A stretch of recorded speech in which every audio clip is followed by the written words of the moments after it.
Hello everyone, welcome to learn with Shefali. I am Shefali Agarwal. तो आज हम करेंगे क्लास 10th मैथ्स का चैप्टर नंबर 1 रियल नंबर्स का एक्सरसाइज क्वेश्चन नंबर 1.1 का क्वेश्चन नंबर 4 हम इस वीडियो में करेंगे। ठीक है, क्वेश्चन नंबर 4 क्या है हमारा? Use equal division lemma to show that the square of any positive integer is either of the form of 3m और 3m+1 for some integer m। ठीक है, तो इसमें क्या बोला गया, हमें इक्वल डिवीजन लामा को यूज़ करना है। इक्वल डिवीजन लेमा क्या होता है? a is equals to B Q plus R. Right, हमें क्या शो करना है कि स्क्वायर किसी दो पॉजिटिव इंटीजर्स का हमें शो करना है जो कि इस फॉर्म में होना चाहिए 3m+1 इस फॉर्म में होना चाहिए। Right, for some integer m। ठीक है जी, तो हमें ये याद रखना है कि इसमें हमें स्क्वायर करना है। जो भी हमारी पॉसिबल वैल्यूज़ निकलेंगी आर की, हमें उन वैल्यूज़ को क्या करना है? स्क्वायर करना है। तो सबसे पहले हम क्या करेंगे, ये आपको दिख रहा है 3m+1, ये किस फॉर्म में आपको दिख रहा है? ये दिख रहा है बी क्यू प्लस आर की फॉर्म में। तो दैट मीन्स हम b क्या ले सकते हैं? 3 ले सकते हैं। सबसे पहले हम a को इंट्रोड्यूस करते हैं, तो मैं यहाँ पे क्या लिखूँगी? Let a be any positive integer, any positive integer. ठीक है, एंड b क्या लेंगे हम? 3। ठीक है, 3 ले लिया हमने। चलिए, अब मैं यहाँ पे लिखूंगी कि by applying equal division lemma को हम अप्लाई कर रहे हैं। ठीक है, ये क्वेश्चन इंपॉर्टेंट है, हम इसे ध्यान से पढ़ने वाले हैं। ठीक है, ध्यान से पढ़ेंगे हम। इक्वल डिवीजन लामा को हम अप्लाई करेंगे। वो उसमें क्या क्या होता है? हमारा इक्वल डिवीजन लामा क्या होता है कि a is equals to B Q plus R, और एक और जो कंडीशन होती है वो क्या होती है कि 0 जो है वो इक्वल भी हो सकता है और ग्रेटर भी हो सकता है। मतलब हमारा r जो है वो 0 से बड़ा भी हो सकता है और इक्वल भी हो सकता है। और हमारा जो b होता है, जो डिवाइज़र होता है हमारा, वो रिमाइंडर से हमेशा क्या होता है? बड़ा ही होता है। ठीक है, तो ये दो कंडीशन हमें फुलफिल करनी है। ठीक है, तो अब हम इसका, ये वाली जो कंडीशन है हमारी, इक्वल डिवीजन लामा क्या होता है, तो इसको b की जगह पे, ये हमने लिखी थी ना वैल्यू, b की जगह पे हम 3 लिख देंगे। ठीक है, तो क्या बन जाती है हमारी एक स्टेटमेंट कि a is equals to 3q plus R. ये हमारी एक जर्नल इक्वेशन बन जाती है। ठीक है, इसमें हम क्या करेंगे, अब हमें पॉसिबल वैल्यूज किसकी ढूंढनी है? The possible value of R की कौन कौन सी पॉसिबल वैल्यूज हो सकती हैं। ठीक है, कौन कौन सी हो सकती है? अब आप देखो, b से, b क्या है हमारा? 3, इससे क्या है? रिमाइंडर जो है b से बड़ा नहीं होना चाहिए, रिमाइंडर हमेशा b से छोटा होना चाहिए। तो b क्या है हमारा? 3, मतलब हमारा 0 भी हो सकता है, 1 भी हो सकता है, 2 भी हो सकता है, लेकिन 3 नहीं हो सकता क्योंकि 3 ऑलरेडी हमारा b है और b जो है वो r से छोटा होना चाहिए। ठीक है, इतना क्लियर है? चलिए, अब हम क्या करेंगे, इस इक्वेशन में, इस जर्नल इक्वेशन में हम क्या करेंगे, इस वैल्यूज़ को पुट करेंगे। ठीक है, और उसका स्क्वायर भी करेंगे। यहाँ पे लिखा है ना square of any positive integer, तो उसका हम स्क्वायर भी करेंगे। ये आपको याद रखना है, ये नहीं कि आप सिंपल सॉल्व करते रहो। ये भी ध्यान रखना है कि यहाँ पे हमें क्या बोला गया? स्क्वायर बोला गया है। अब तक तो हमने सिंपल क्वेश्चंस किए थे, अब इसमें स्क्वायर बोला गया तो हम स्क्वायर करेंगे।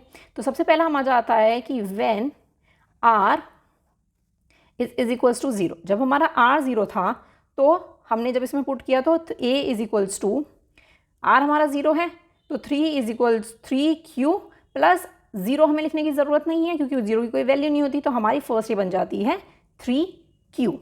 ठीक है, अब इस 3q को क्या करेंगे हम? इसका स्क्वायर करेंगे। That means squaring both sides. ठीक है, मैंने ऐसे लिख दिया स्क्वायरिंग बोथ साइड, आप पूरा भी लिख सकते हो। ठीक है, स्क्वायर करते हैं दोनों का, तो क्या हो जाता है? a का square is equals to 3q का स्क्वायर। ठीक है, 3q का स्क्वायर मतलब कितना हो जाएगा आपका? 9q का स्क्वायर इज इक्वल्स टू, इसमें से 3 हम कॉमन ले लेंगे तो क्या आ जाएगा? 3q बच जाएगा, 3 3 9 होता है ना, तो 3 बच जाएगा हमारा, तो ये आ जाएगा आपका स्क्वायर और ये ब्रैकेट क्लोज। तो अब क्या बोल सकते हैं हम कि ये आपका हो जाता है m। 3q का स्क्वायर क्या हो जाता है? आपका m। हमें क्या बनाना है? 3m करना है, इस फॉर्म में करना है हमें। तो हम यहाँ पे क्या लिख सकते हैं? ये हो जाता है 3m where m is equals to 3q का स्क्वायर। राइट, ये हमारी कौन सी इक्वेशन बन जाती है? ये हमारी फर्स्ट बन जाती है। ठीक है, अब हम आगे पुट करते हैं। आगे क्या है हमारा? When r is equals to 1। अब r क्या है हमारा? 1 है। चलिए, अब ये भी कर लेते हैं हम। तो a is equals to 3q plus 1, ये बन जाता है हमारा स्क्वायरिंग बोथ द साइड्स। तो क्या हो जाएगा आपका इसका? a का square is equals to 3q plus 1 का square.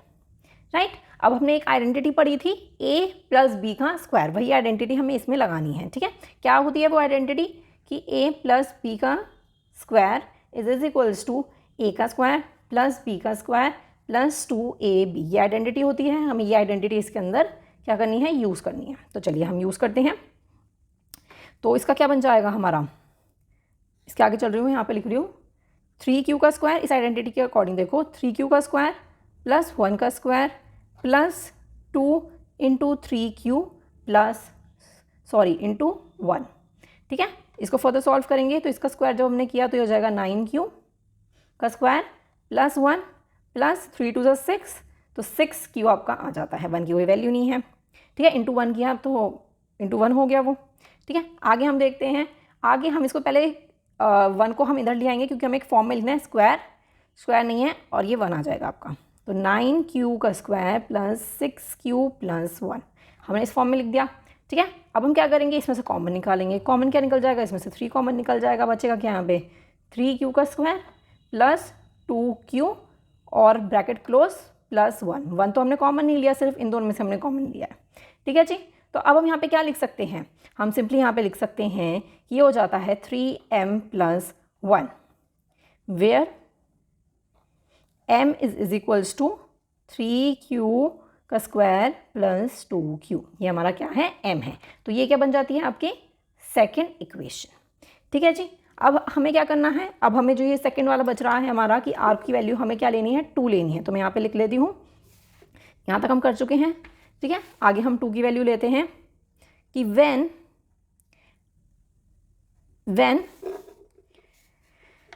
r is equals to 2, r की वैल्यू जब क्या है हमारी 2 है तो इसमें हम डालेंगे a is equals to 3q plus 2 हो जाता है हमारा। ठीक है, अब हम क्या करेंगे, इसमें स्क्वायरिंग बोथ साइड्स। ठीक है, दोनों की साइड्स को स्क्वायर करेंगे तो क्या हो जाएगा हमारा a का square is equals to 3q plus 2 का स्क्वायर। ठीक है, इसको हम आगे सॉल्व करेंगे उसी से, जो आइडेंटिटी मैंने यहाँ पे बताई है ना आपको, a प्लस बी का स्क्वायर, वही आइडेंटिटी हम यहाँ पे भी यूज़ करेंगे। तो क्या हो जाएगी हमारी 3q का स्क्वायर प्लस 2 का square plus 2 into 3q plus 2। ठीक है, आगे देखते हैं, इसको आगे हम फर्दर सॉल्व करेंगे तो क्या आएगा 9q का square plus 2 to 4 plus 3 to 6 और 12 आ जाएगा आपका, ये इंटू का साइन है ना यहाँ पे, ये आ जाएगा 12q। ठीक है, अब हम क्या करेंगे, इसे एक फॉर्म में लिखेंगे, दैट इज़ 9q का स्क्वायर प्लस 12q प्लस 4, इसमें लिख दिया। अब इन दोनों में से हम कॉमन लेंगे, कॉमन क्या है हमारा, इसमें से हमारा कॉमन हो जाएगा 3, तो क्या हो जाएगा 3q का स्क्वायर प्लस 4q, और ये जो 4 है इसको हम स्प्लिट कर देंगे, इसमें कर देंगे हम 3 प्लस 1, इसको हमने क्या कर दिया, स्प्लिट कर दिया। तो यहीं पे स्प्लिट कर सकते थे, इससे पहले आप स्प्लिट कर सकते हो, आप इसको काट दो, यहाँ पे आप स्प्लिट कर दो, यहाँ पे कर दो 3 प्लस 1। ठीक है, इसको स्प्लिट करते हैं हम। तो अब हम इन तीनों को करेंगे, क्योंकि हमें 3 कॉमन लेना है तो यहाँ से हम ले सकते हैं, तो 3 कॉमन आ जाएगा, तो ये 3q का स्क्वायर प्लस 4 का q प्लस 3 कॉमन आ गया, तो यहाँ पे हो गया 1। ठीक है, और प्लस 1 भी हमारा बच गया। ठीक है, तो अब ये क्या बन जाएगी, हमारी m बन जाएगी। तो ये लिख लेते हैं यहाँ पे 3m प्लस 1 वेयर, और a का स्क्वायर यहाँ पे चल ही रहा है। ठीक है, a का स्क्वायर ये हम यहाँ पे a का स्क्वायर लिख देंगे। ठीक है, where m is equals to 3q का square plus 4q plus 1। Right, तो ये क्या बन जाती है, अब हमारी ये इक्वेशन क्या बन जाती है, ये हमारी बन जाती है थर्ड इक्वेशन। ठीक है, हमें क्या करना था, 3m और 3m प्लस 1 की फॉर्म में हमें करना था। तो अब आप देखो, फर्स्ट वाला हमारा जो निकला है वो किस फॉर्म में निकला है, फर्स्ट वाला ये रहा 3m की फॉर्म में निकला है, जो कि हमें क्वेश्चन में बोला गया है। 3m प्लस 1 ये भी हमारा सही निकला है, और ये जो हमारा जहाँ पे हमने 2 माना था r को, ठीक है, तो उसमें भी हमारा क्या निकला है, 3m प्लस 1 ही हमारा निकला है। ठीक है जी, इतना क्लियर हो गया है। लास्ट में आप क्या लिख सकते हो कि from equation first, second and third, square of any positive integer is either of the form 3m or 3m plus 1।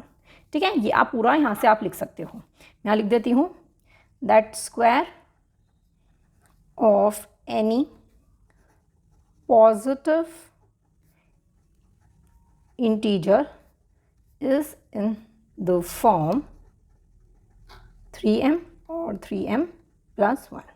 ठीक है जी, इतना क्लियर है।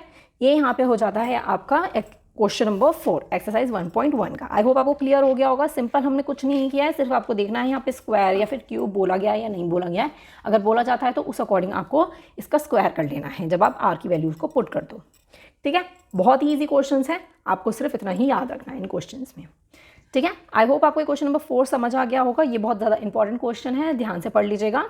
मिलते हैं नेक्स्ट वीडियो में। वीडियो पसंद आई हो तो लाइक ज़रूर कीजिएगा, शेयर ज़रूर कीजिएगा अपने फ्रेंड के साथ। चैनल पसंद आ रहा हो तो सब्सक्राइब भी कर दीजिएगा। Bye bye.